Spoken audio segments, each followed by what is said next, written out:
বন্ধুরা আমি আবার চলে এসেছি। আজকের রেসিপি করব, এটা তোমাদের দেখাচ্ছি কি রেসিপি করবো। আজকের রেসিপি হবে এই যে লোটে মাছ বাজার থেকে কেটেই নিয়ে এসছে, এটা চিংড়ি মাছ, ঠিক আছে, কেটে নিয়ে এসছে। আর এই যে লতি দিয়ে চিংড়ি মাছ হবে আর লোটে মাছ হবে আলাদা। এই পেঁয়াজ রসুন দিয়ে করব, ঠিক আছে।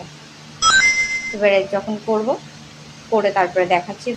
চলো, রান্না সব কিছু কমপ্লিট হয়ে গেছে, এবারে রান্নাগুলো দেখিয়ে দিই তোমাদের। এই যে লোটে মাছের ঝুড়ি করেছি, ঠিক আছে। লোটে মাছটা ভালো করে দেখো তোমরা, ঠিক আছে, অসাধারণ লাগে আমার। এই হলো লতি আর চিংড়ি মাছ, ঠিক আছে।